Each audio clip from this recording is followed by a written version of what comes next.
ये है मेरी हार्वेस्टर एंट कॉलोनी।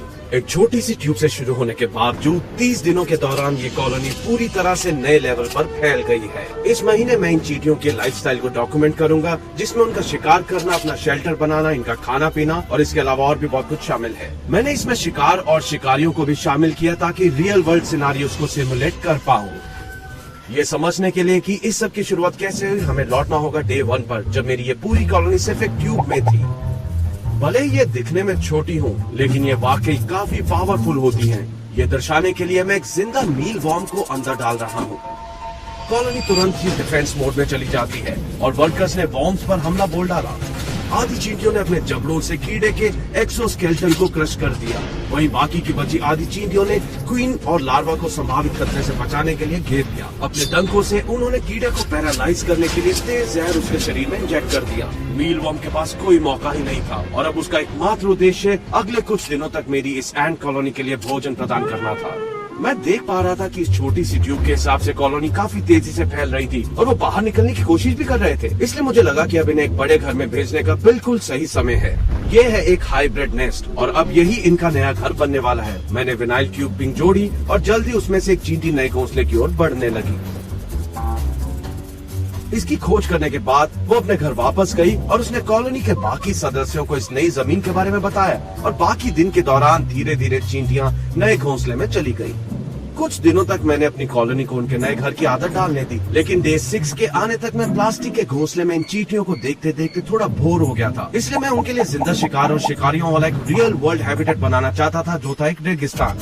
ये बनाने के लिए मैंने एक ड्रेनेज लेयर से शुरुआत करते हुए बेस तैयार किया और फिर फ्लोर के लिए सैंड और कोकोनट फाइबर का मिक्सचर डाला और फाइनली मैंने उसमें पत्थर, लकड़ी और कैक्टस डालकर एक रेगिस्तान बना ही दिया। रेगिस्तान पूरा हो गया था, इसलिए मैंने चींटियों को एक और विनाइल ट्यूब से जोड़ा और जल्दी से कुछ वर्कर एंट्स उस अनजान क्षेत्र की ओर निकल पड़ी। कॉलोनी को इस रेगिस्तान में और आगे जाने का रीजन देते हुए मैंने उनके आवास के चारों ओर उनका पसंदीदा भोजन यानी कि डैंडेलाइन सीड्स डाल दिए और इन बीजों ने चींटियों को रेगिस्तान में झुंड में आने के लिए प्रेरित किया और हर चींटी अपनी क्वीन तक भोजन पहुंचाने में अपना योगदान देने लगी।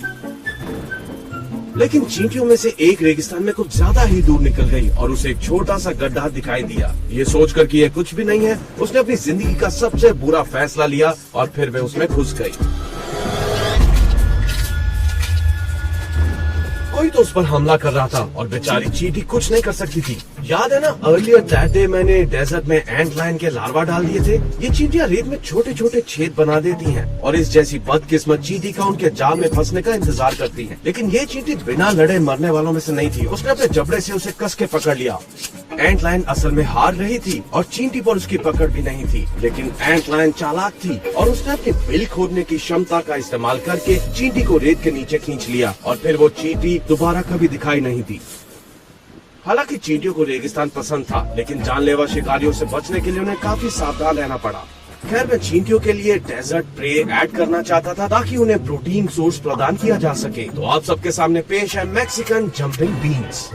ये दिखने में बड़े से बीजों जैसे लगते हैं, लेकिन असल में ये मूव कर सकते हैं। ऐसा इसलिए क्योंकि हर इस बीन के अंदर एक छोटा सा कैटरपिलर होता है जो आगे चलकर एक खूबसूरत मॉथ में बदल जाएगा। लेकिन ये कैटरपिलर मॉथ नहीं बन पाएंगे क्योंकि चींटियां इन्हें पहले ही खा लेंगी। अब सच कहूँ तो मुझे लगा था कि चींटियां खुशी खुशी झुंड बनाकर इन बीन्स पर धावा बोल देंगी, लेकिन असल में बीन्स के आने पर उन्होंने तो रिएक्ट भी नहीं किया। इसलिए मुझे खुद ही उन्हें काट कर अंदर के रसीले शिकार को बाहर निकालना पड़ा और उन्हें कॉलोनी के पास रखना पड़ा। और हाँ, ये कहना सही होगा कि चींटियों को ये मुलायम कैटरपिलर्स बहुत पसंद आए, जिन्हें वो अपने जबड़ों से 2 हिस्सों में बांट सकती थी।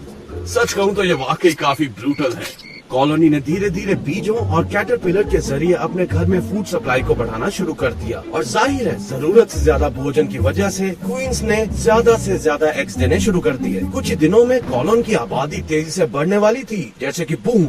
इसलिए सभी नई चींटियों के लिए तैयारी करने के लिए मैं चींटियों को एक नया हैबिटेट देने वाला हूँ, जिसमें नए शिकारी और शिकार होंगे। तो इस अजीबोगरीब आकार के टेरेरियम में मैं एक रेन फॉरेस्ट बनाने जा रहा हूँ। सच कहूँ तो इसे बनाने का तरीका थोड़ा पेचीदा है, इसलिए मैं आपको बस कुछ स्पीड अप क्लिप्स दिखाऊंगा। लीजिए, हो गया। सबसे पहले मैं इस रेन फॉरेस्ट को कुछ केंटकी ब्लू ग्रास के बीजों से भर दूंगा। और फिर चींटियों को और भी ज्यादा भोजन प्रदान करने के लिए मैं इसमें कुछ उड़ ना सकने वाली फ्रूट फ्लाइज को भी जोड़ूंगा। बेशक जहाँ खाना होगा चींटियां वहाँ तो जाएंगी ही, और कुछ ही मिनटों में चींटियां झुंड बनाकर अपने नए आवास में पहुँच गयी। उड़ ना सकने वाली ये फ्रूट फ्लाइज चींटियों के शिकार के लिए बिल्कुल सही आकार की थी, और बस एक चींटी खुद ही उन्हें वापस घोंसले तक ला सकती थी। लेकिन ये सिर्फ खाने से भरा एक ड्रीमलैंड नहीं था, यहाँ दूसरे शिकारी भी थे, और ये बात समझने में इस चींटी ने देर कर दी। एक गलत टर्न लेते हुए ये चींटी एक मांसाहारी वीनस फ्लाई ट्रैप की ओर बढ़ने लगी। चींटी ने उस पर हल्के से पैर रख दिया, ये ना जानते हुए कि उसकी जान किसी भी पल जा सकती है। अपनी गलती के कारण वो चारे के झांसे में आ गई। ये वीनस फ्लाई ट्रैप्स कीड़ों को आकर्षित करने के लिए एक मीठा रस पैदा करती हैं। जैसा कि चींटी इस पौधे का निरीक्षण करने में बिजी थी, फ्लाई ट्रैप ने अपने मुंह को धीरे धीरे बंद करना शुरू कर दिया, और अब इस चींटी के पास कोई मौका नहीं बचा था। आप अभी भी देख सकते हैं कि चींटी अभी भी अंदर हलचल कर रही है, लेकिन आने वाले दिनों के दौरान ये वीनस फ्लाई ट्रैप एक तरह का एसिड बनाएगी, जिस कारण ये चींटी सिर्फ न्यूट्रिएंट्स बन के रह जाएगी। लेकिन इन चींटियों को केवल मांसाहारी पौधों से ही सावधान नहीं रहना था, क्योंकि अब मैं इस वर्षा वन में एक भयंकर शिकारी को लाने वाला था। एक ऐसा खतरनाक शिकारी जिसकी नजर बहुत तेज हो और तेज जहरीले नुकीले दांत भी हो। तो प्लीज स्वागत करें जेरमी का, जो है मेरी जंपिंग स्पाइडर। मैंने जेरमी को कई दिनों से खाना नहीं दिया है, और इस कारण मुझे उम्मीद है कि वो तुरंत ही चींटियों को खाना शुरू कर देगी। रुको, ये क्या? ओ अच्छा, तो जनाब जेरमी थोड़ा कैमरे से शर्माते हैं, और इस कारण वो तुरंत ही पौधों में छिप गए। मैंने उसे बाहर धकेलने की कोशिश की ताकि मैं उसे चींटियों खाते हुए फिल्मा सकूं, लेकिन वो फिर किसी और जगह जाकर छिप गया और मैं उसे देख ही नहीं पा रहा था।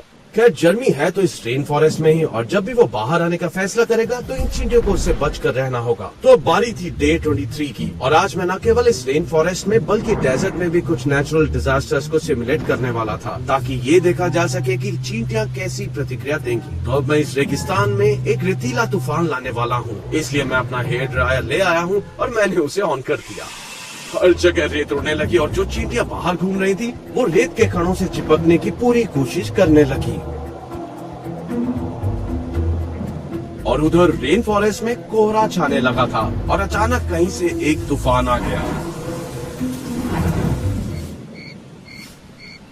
ये बारिश चींटियों की कॉलोनी को उनकी पूरी कॉलोनी के लिए पर्याप्त पानी प्रदान करने में एक अहम भूमिका निभाएगी। 30 दिन के सिमुलेशन का अंत अब करीब आ रहा था, और आज डे 28 के दौरान मैं देखना चाहता था कि चींटियां अपने घोंसले में किसी इंट्रूडर के आने पर कैसे जवाब देंगी। मैं जिस इंट्रूडर को घोंसले में डालने वाला था ये है डूबिया रोच। तो फिर मैंने ग्लास को हटाया और रोच को अंदर डाल दिया। वो तुरंत रेंग कर घोंसले के नीचे चला गया, जहाँ कोई चींटियां नहीं थी। अब सच कहूँ तो मुझे लगा था कि चींटियां तुरंत रोच पर झपट पड़ेंगी, लेकिन पहली चींटी के उससे संपर्क करने में कुछ ही मिनट लगे। चींटी बहुत डर गई और पीठ के बल गिर पड़ी, लेकिन रोच भी उतना ही डरा हुआ था, और वो घोंसले से बाहर निकलने तक भागता रहा। फिर वो रेंग कर रेगिस्तानी बाहरी दुनिया में चला गया और फिर कभी दिखाई नहीं दिया।